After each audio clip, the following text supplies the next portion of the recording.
Bueno, el pasaje que vamos a ver en esta mañana es el pasaje que acabo de leer en las Escrituras, ahí de Santiago, capítulo 1, los versículos del 13 al 18.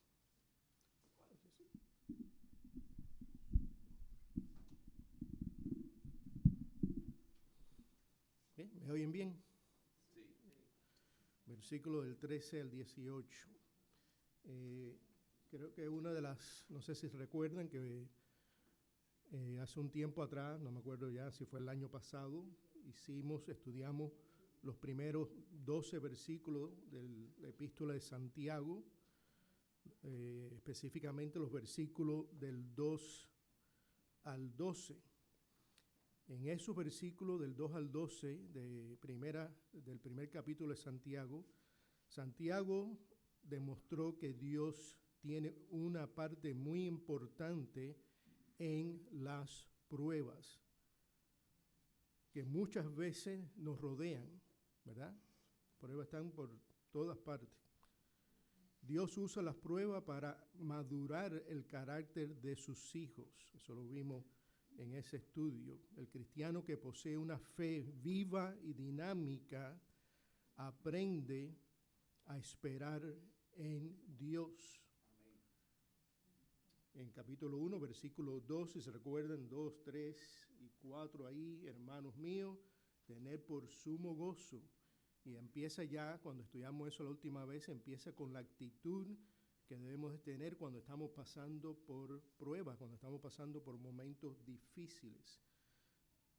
Tener por sumo gozo cuando halléis en diversas pruebas, múltiples pruebas. Sabiendo, tiene que haber un conocimiento, hay una actitud de gozo, porque entendemos que la prueba de vuestra fe produce, en nuestra Biblia, la Reina Valera dice paciencia, la palabra ahí quiere decir perseverancia. Perseverancia. Mas tenga la perseverancia, la paciencia, su obra completa.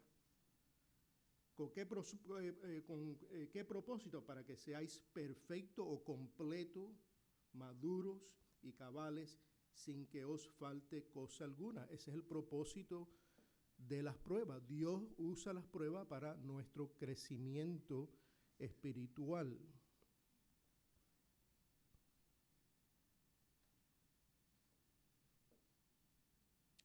También en ese proceso de las pruebas, también Dios nos promete sabiduría si no entendemos por qué las pruebas están pasando. Buscamos la sabiduría divina para entender el significado de las pruebas. Eso también lo vimos la última vez, si se acuerdan. Yo sé que fue un tiempo atrás, en el versículo 5. Si alguno de vosotros tiene falta de sabiduría, pídala a Dios. Eso es otra cosa muy importante. Reconocer nuestra necesidad, reconocer nuestra dependencia a Dios y orar. Pídala a Dios. ¿Cómo le pedimos a Dios? En la oración. Y mira qué bueno es Dios. Pídala a Dios, el cual da a todos poquitico, ¿no? Abundantemente y sin reproche. Y les hará dado. Dios recompensa con abundancia de bendiciones al cristiano que es aprobado después de haber sufrido el examen de las pruebas. Así fue como terminó la sección esa que estudiamos la última vez en el versículo 12. Espero que estén mirando sus Biblias para que sepan qué es lo que estamos, dónde estamos y ver las palabras. Concéntrense en mirar sus Biblias. El versículo 12 termina, la última vez que lo hicimos, bienaventurado, dichoso. Algunos lo quieren traducir feliz, no estoy seguro de eso, pero dichoso es la persona, el varón que persevera. En la versión aquí, la Reina Valera dice, soporta la tentación, mejor traducido cuando estudiamos eso es, persevera en la prueba. porque eso es lo que he estado hablando. En los versículos 2, 3 y 4 es la prueba, ser probado. Bienaventurado el varón que persevera en la prueba, porque cuando haya resistido la prueba, haya pasado la prueba, recibirá la corona de vida que Dios le ha prometido a los que le aman. Le ha prometido a los que le aman. Mejor es la corona que es la vida. Ese es como está en el griego. En el griego es la corona que es la vida eterna, que Dios le ha prometido ¿a quién? A todos los que le aman. Pero hay una cosa aquí, junto con esas pruebas que Dios las trae para nuestro crecimiento espiritual, esas pruebas que vienen de afuera, ¿verdad? Son cosas que pasan en la vida, que vienen de afuera. Junto con eso, hay también la posible tentación. Personas pasan por una prueba y en vez de confiar en Dios, en vez de tener la actitud correcta, en vez de pedir sabiduría para saber por qué está pasando por eso, conocimiento, sabiendo que Dios está usando estas pruebas para nuestro crecimiento espiritual. Algunas personas, por el pecado que tenemos adentro, caen en pecado. Caen en pecado. Algunas personas creen que ser cristiano todo va a ir bien y todo va a ir perfecto y eso, y cuando vienen las pruebas, que Dios lo hace para probar nuestra fe. Cuando hicimos ese estudio hace un tiempo atrás, era un estudio que, igual que este que vamos a hacer ahora aquí, era la relación entre la fe viva y las pruebas. Bueno, en esta mañana lo que vamos a ver es la relación entre la fe viva y las tentaciones. Entonces, las pruebas y las tentaciones van de mano en mano. Depende cómo reaccionamos. Si reaccionamos en fe, el Señor nos va a bendecir y vamos a crecer espiritualmente. Si reaccionamos dudando, y eso es una de las cosas que pasa.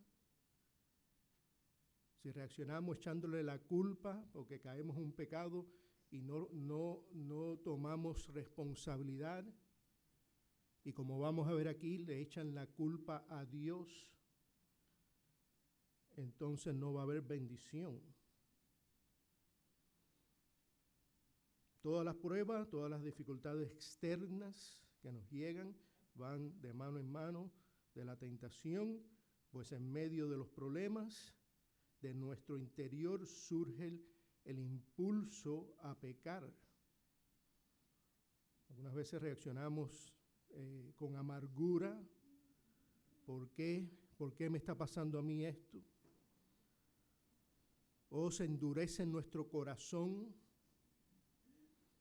Y como digo, casi siempre la tendencia pecaminosa es echarle la culpa a algo o a alguien. Y luce que esto es lo que estaba pasando aquí en esta epístola. Habían algunos que estaban pasando por la prueba y estaban culpando a algo o a alguien, y más específico, estaban culpando a Dios. Y si no directamente culpando a Dios, por lo menos indirectamente, como vamos a ver.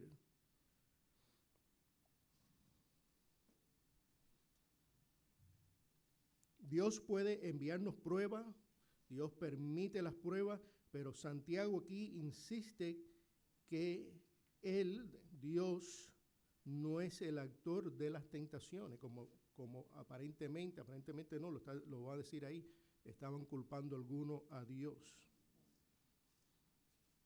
Ahí en el versículo 3. Y va a explicar que porque la tentación a pecar no viene de Dios, sino de nuestra naturaleza pecaminosa. Eso lo vamos a ver en los versículos 14 y 15. Y como ya dije, tal vez algunos de los lectores de esta epístola de Santiago en ese tiempo que le escribió a ellos habían fallado en su andar cristiano al enfrentarse con las pruebas. Tal vez no se habían regocijado a la luz de su posición espiritual, que lo vimos en versículos 2, 3 y 4. No estaban gozosos, no entendían.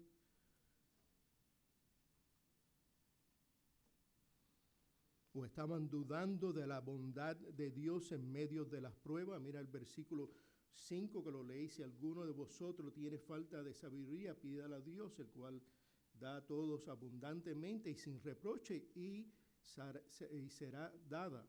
Pero, versículo 6, pero pida con fe, no dudando nada, porque el que duda es semejante a la onda del mar, que se arrastra por el viento y echada de una parte a otra. No piense pues quien tal haga, el que duda, que va a recibir cosa alguna del Señor. El hombre de doble ánimo es inconstante en todos sus caminos. Pedimos, después en el capítulo 4 de Santiago, dice Santiago lo exhorta ahí a los creyentes, pidan a Dios. Pero tú sabes qué, algunos estaban pidiendo y no recibían. ¿Por qué? Porque estaban pidiendo mal. En vez de pedir sabiduría de Dios, estaban pidiendo otras cosas que no eran conforme a la voluntad de Dios. Entonces algunos estaban dudando. Otros estaban dependiendo a lo mejor de sus riquezas materiales. Ahí en el capítulo 1, versículo 10, 9 y 10, el hermano que es de humilde condición, gloríese en su exaltación. Dios a los pobres, eso lo habla en el capítulo 2, lo va a exaltar un día, la gloria. Los pobres que creen en Él. El hermano que es de humilde condición, gloríese en su exaltación, pero el que es rico en su humillación, porque él pasará como la flor de la hierba. Ya viene alguno, y Santiago va a lidiar en más profundo en el capítulo 5 de esto, de algunos de los ricos que estaban abusando de los pobres. Entonces la tendencia de algunas personas cuando están pasando por una prueba difícil es pensar que a lo mejor Dios es injusto.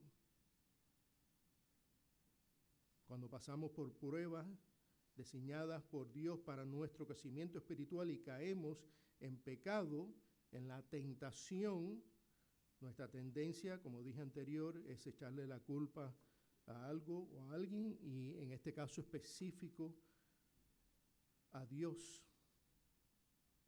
Echarle la culpa a Dios. Dios tiene la culpa por haberme puesto en esta situación. ¿Por qué, Dios?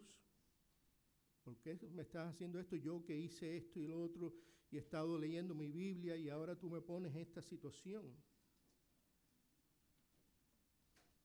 El que se rinde al pecado, el que cae en la tentación, debe enfrentar su responsabilidad y culpa personal y no echarle la culpa a otros y menos a Dios. Entonces Santiago aquí va a lidiar con esto de tres maneras. Santiago trata el asunto en tres partes. Uno, el versículo 13. Las tentaciones no se originan en Dios, versículo 13. 2, la fuente de las tentaciones se originan en la naturaleza pecaminosa del hombre, versículos 14 y 15. Y 3, Dios trae todo lo que es bueno y todo lo que es para el bien. Dios trae el bien y todo lo que es bueno, no cosas malas, no el pecado. Esos son los versículos 16 al 18. Entonces, una cosita para aclarar aquí, a ver qué tiempo tenemos aquí, una cosita que necesitamos aclarar aquí. La palabra griega que se traduce pruebas, que la vimos en el versículo 2, hermanos míos, tener por sumo gozo cuando os halléis en diversas pruebas. Versículo 3, sabiendo que la prueba, y en el versículo 12, bienaventurado el varón que soporta, no debería ser la palabra ahí, tentación, que soporta la prueba, ¿ok? O que pasa la prueba, ¿ok?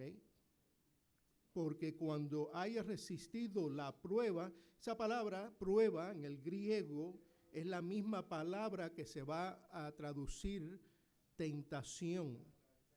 Es la misma palabra en el griego. Y entonces todo depende del contexto que estamos leyendo y depende cómo reacciona esa persona. Cuando viene una prueba, por eso decimos que la prueba y las tentaciones vienen de mano en mano. Depende cómo reaccionamos. Si reaccionamos con gozo, sabiendo que Dios lo está haciendo para nuestro bien, para fortalecernos, madurarnos, y si hay alguna duda, podemos venir y pedirle a Dios que da todo cosa buena, nos da para entender las pruebas, va a haber bendición.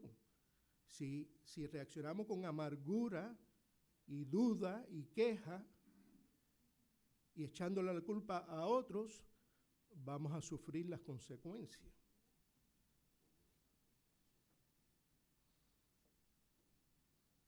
Entonces, es la misma la palabra. Ahora vamos a ver en el contexto aquí.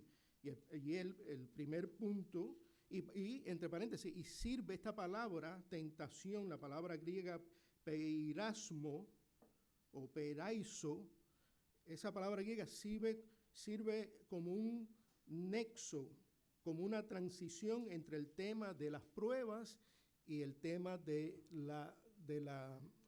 las tentaciones. ¿Okay? Entonces, punto número 1, versículo 13, las tentaciones no se originan en Dios. Y empieza cuando alguno es, yo creo que es mejor traducido otra vez aquí, cuando alguno es probado. Yo sé que ahí dice tentado, y la palabra puede ser, es la misma palabra, y se traduce aquí tentado en la Reina Valera. Yo creo que es mejor verlo como probado. Cuando alguno es probado, está siendo probado, no diga que es tentado. Está pasando por una prueba, pero está diciendo, oye, Dios me está tentando a hacer algo mal. Pasando por esa prueba, ¿ve? Y ahí esa es la conexión. Aquí donde el 12 se conecta con el 13 hasta el 18. Y sí, el contexto del 13 al 18 va a ser tentación, que está relacionado íntimamente con las pruebas. Cuando alguno es probado, y eso va a ser así, vamos a ser probados, todos vamos a ser probados. Todo el mundo pasa por momentos difíciles, todo el mundo, hasta el inconverso, todo el mundo. La diferencia del inconverso y de la persona cristiana que tiene una fe viva, dinámica, verdadera, es que la persona entiende el propósito de las pruebas. Que Dios lo está haciendo para el bien, porque todo lo que hace Dios es bueno. Cuando alguno es probado, mira, no diga, mejor traducción, otra vez, si quieren apuntar, miren lo que estoy diciendo ahí, mejor traducción es nadie diga, no diga, es nadie, así como lo traduce la Biblia de las Américas. Porque en el griego, en el texto original, es eso, nadie diga. La Nueva Versión Internacional también dice, nadie diga. ¿Y qué es lo que está haciendo ahí Santiago? Diciendo, esto es universal, nadie puede decir. Nadie diga. ¿Y qué es lo que están diciendo? Nadie diga que es tentado de parte de Dios. Entre paréntesis, el verbo ahí que se traduce aquí, diga, está en un tiempo presente. El tiempo presente habla de una acción continua y está en un modo imperativo. Y Santiago está dando una exhortación, un mandato, exhortando: nadie siga diciendo esto. Dicha frase expresa una prohibición de algo que ya estaba ocurriendo. Estaban diciendo eso.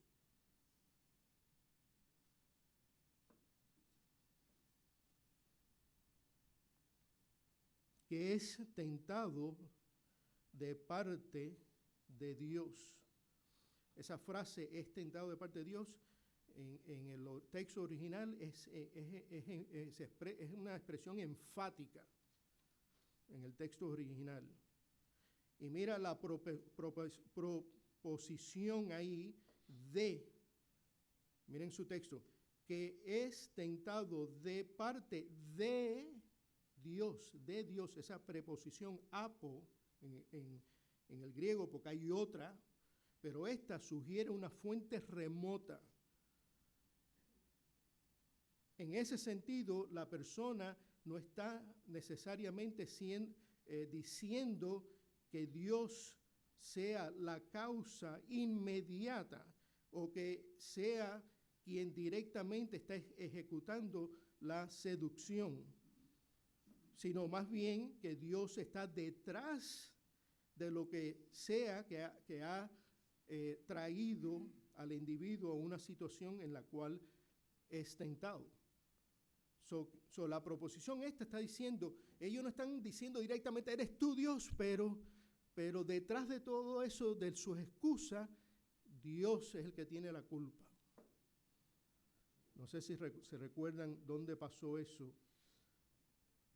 ¿Dónde fue que la primera vez pasó eso en Génesis? En Génesis capítulo 3, después que Adán y Eva pecan, caen en el pecado, dice el versículo 8, y oyeron la voz de Jehová, Dios, que se pasaba en el huerto al aire del día, y el hombre y su mujer se escondieron de la presencia de Jehová Dios entre los árboles del huerto. Mas Jehová Dios llamó al hombre y le dijo, ¿dónde tú estás? Eso, Dios sabía dónde estaba, Dios sabe todas las cosas. Y respondió, oí tu voz en el huerto y tuve miedo, porque estaba desnudo. En la Biblia la desnudez es una vergüenza.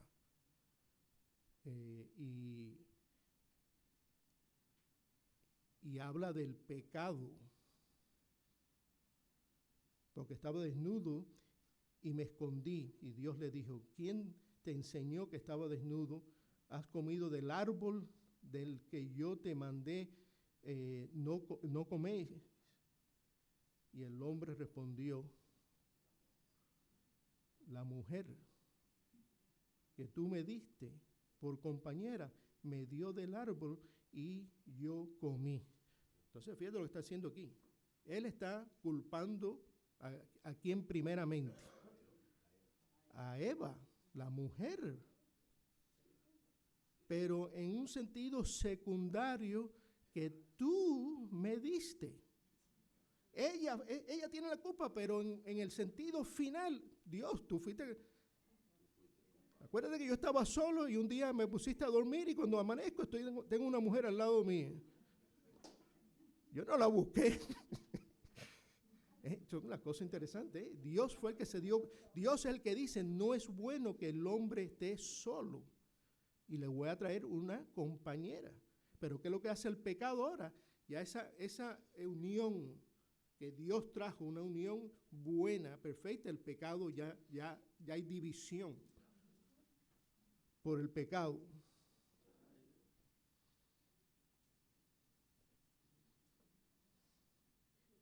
Entonces Jehová dijo a la mujer: ¿qué es lo que has hecho? Y dijo la mujer: la serpiente me engañó y comí. ¿Tú sabes qué? Eso es verdad. La serpiente. Pero tú sabes, ¿quién hizo a la serpiente? Dios. Si ustedes leen Génesis 1, 26, 25, 24, 25, 26, Dios hizo todos los animales. Y dice Dios ahí que Él hizo todos los animales y que todo era bueno. Sí, Satanás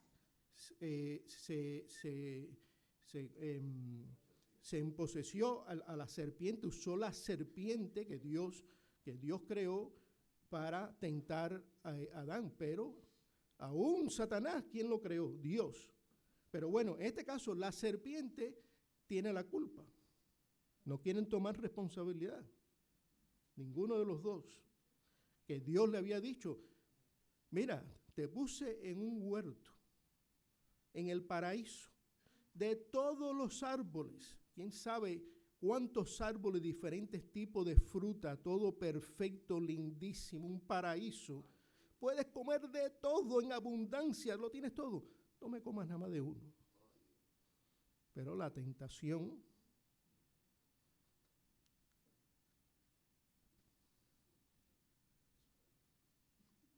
lejos está de Dios iniciar el pecado. Más bien, Él ha prometido que cuando somos tentados no permitirá que la tentación sea más fuerte de lo que podemos soportar. Y junto con ella ha prometido una vía de escape. Eso está en 1 Corintios capítulo 10. 1 Corintios capítulo 10, versículo 13. No os ha sobrevenido ninguna tentación que no sea humana. No son tentaciones sobrenaturales, que no sea humana. Pero fiel es Dios que nos os dejará ser tentado más de lo que podéis resistir, sino que dará también juntamente con la tentación la salida para que podáis soportar. Y pueden leer también 2 de Pedro, capítulo 2, versículo 9.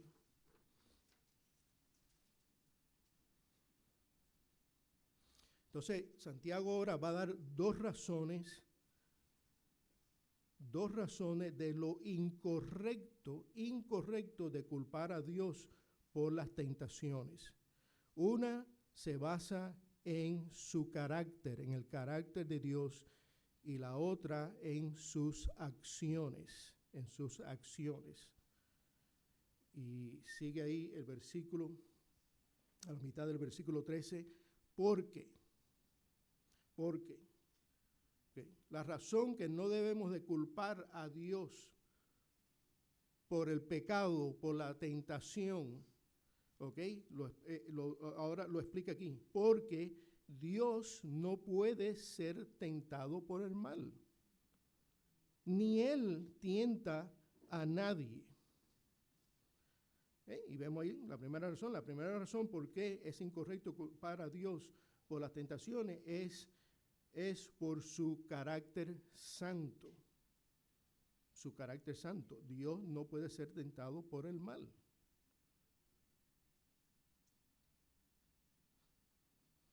Dios tiene un carácter tan justo, tan santo, tan bueno, tan perfecto, que no es susceptible a la tentación. Es imposible. Santiago evidentemente está haciendo una declaración acerca de la absoluta impecabilidad de Dios.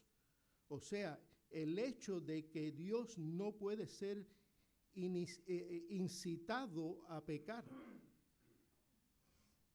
Tal cosa va en contra de la misma naturaleza de Dios. Es imposible. Su naturaleza no lo permite. Es más, su naturaleza odia eso. Dios castiga el pecado.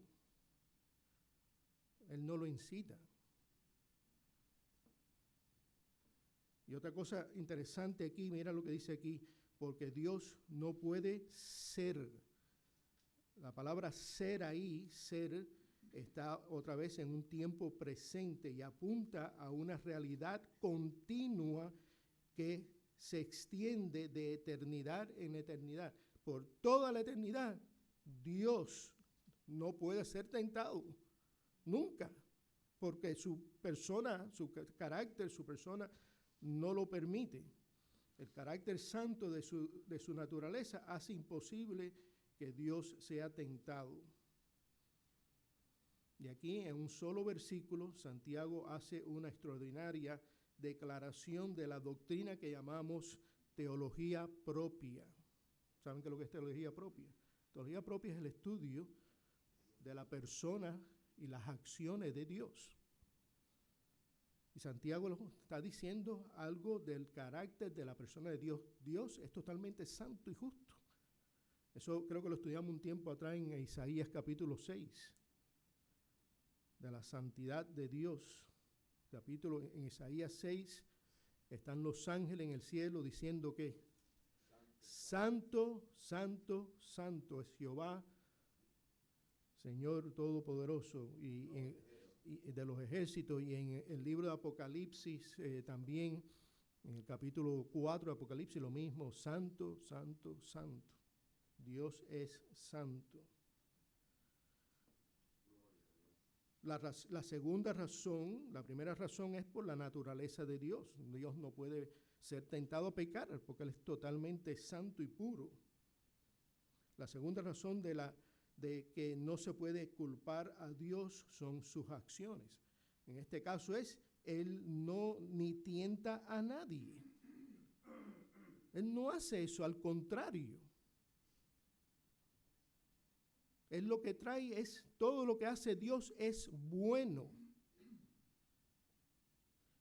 Debido a su absoluto carácter santo y bueno, Dios no tienta, ni tampoco puede tentar. ¿Verdad? ¿Verdad que hay algunas cosas? Dios todo lo puede, pero hay algunas cosas que Dios no puede. No es que no pueda, es que su carácter no permite.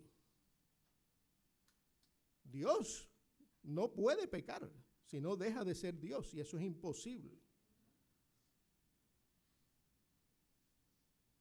Él no puede tentar. Su carácter santo no le permite hacer algo que es moralmente malo. Entonces Él no puede tentar a una persona a hacer algo malo, porque eso es la tentación. La tentación es tentar a alguien a hacer algo que es malo, moralmente malo.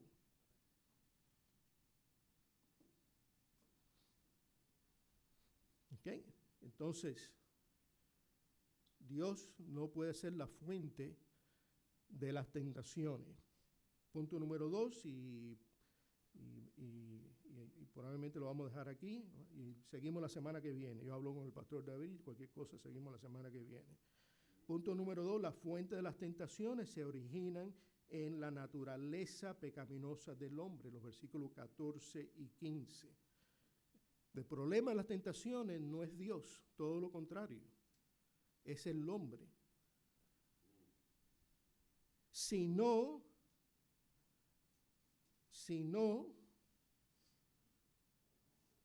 que cada uno es tentado cuando de su propia concupiscencia es atraído y seducido. Sino, al contrario.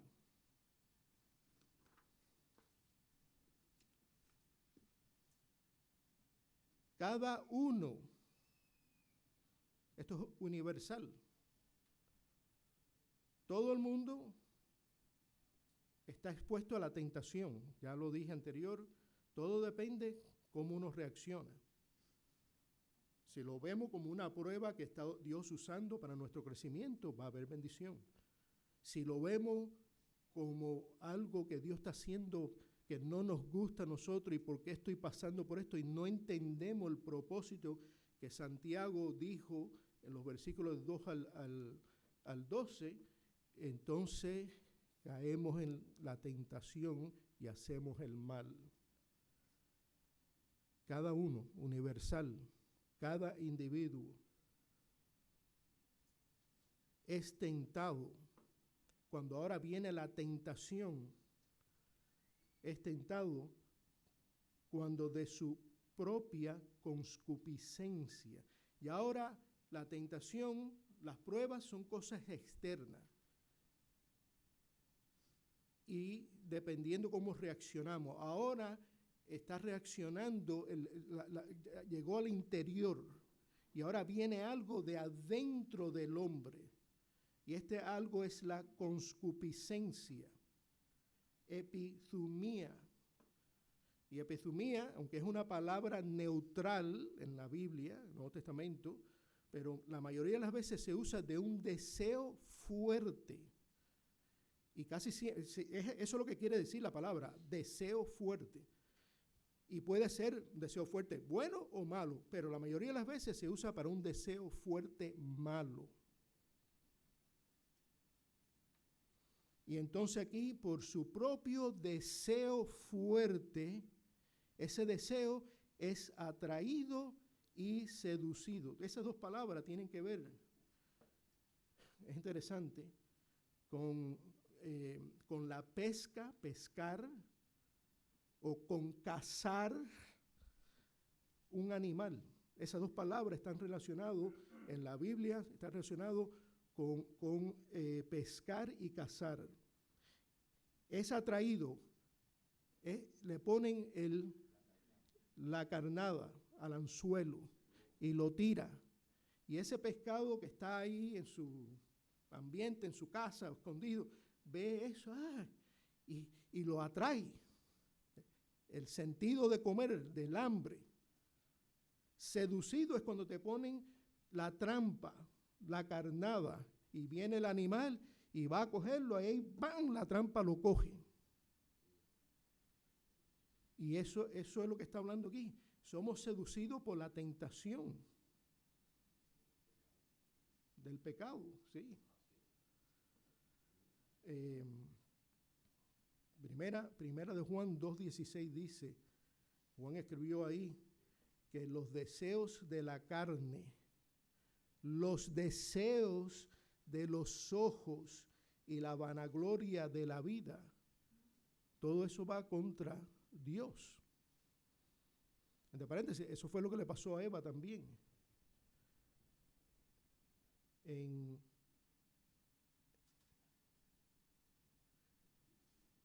Génesis, si vamos otra vez a Génesis, cuando Eva es tentada, dice ahí en Génesis capítulo 3, versículo 4, entonces la serpiente dijo a la mujer, no moriráis. Eso que dijo Dios es mentira. Lo que pasa es que Dios no quiere que tú seas igual que Él. Ahí viene espérate, ser igual que Dios. Y eso es mentira, no vas a morir, al contrario. ¿Qué sabe Dios? Que el día en que comáis de Él, serán abiertos vuestros ojos. Y ahora vas a saber todo. Esa es la implicación.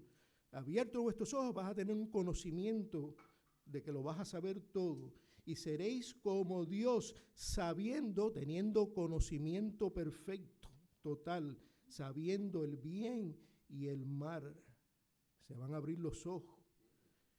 Y vio la mujer que el árbol era bueno para comer, la vista, y ahora los deseos de la carne, que habla Juan, vio que el árbol era bueno para comer y que era agradable a los ojos, y el árbol codiciable para alcanzar la sabiduría, ¿okay? La vanagloria de la vida que habla Primera de Juan.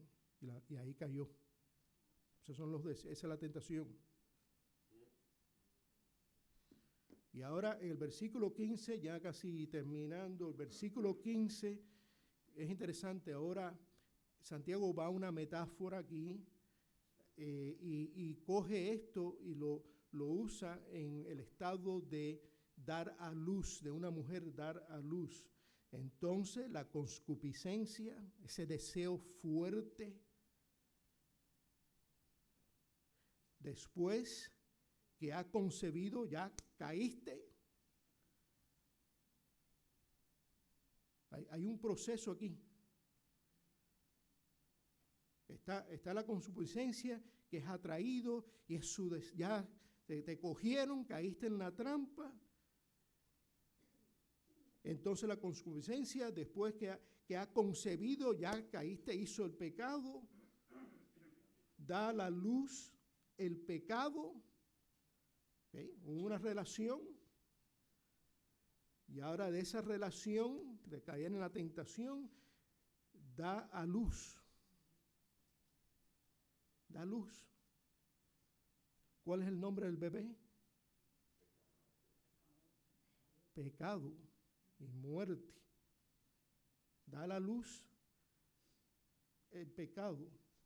Y el pecado, siendo ya ahora consumado, da a la luz un bebé muerto. Da a la luz muerte. Eso es lo que hace el pecado. La paga del pecado es muerte. Y Santiago le está advirtiendo a sus lectores, a lo mejor se decían que eran cristianos. Si esta es la actitud que ustedes van a coger frente a las pruebas que Dios hace para el bien de ustedes, para lo bueno, y vas a tomar una actitud, sí, una actitud pecaminosa, de echarle la culpa a Dios, vas a terminar en muerte. Si no, obviamente, si no hay arrepentimiento y una verdadera fe. El libro de Santiago se trata de la verdadera fe, pasando por pruebas, pasando por tentaciones. Si obedecemos la palabra de Dios en los versículos 19 del primer capítulo, cómo tratamos a los pobres en el capítulo 2.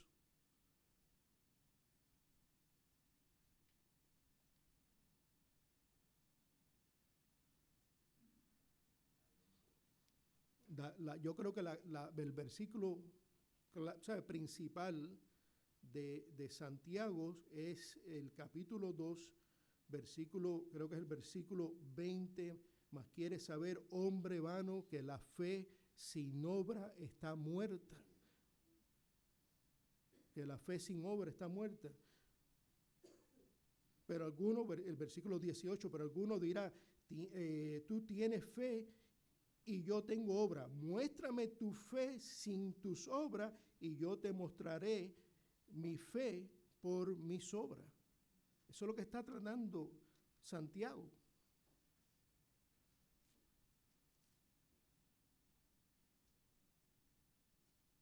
Y el versículo 16 termina aquí dándole una advertencia: amados hermanos míos, no erréis. Tengan cuidado. ¿Okay? Tengan cuidado. Porque el resultado puede ser fatal.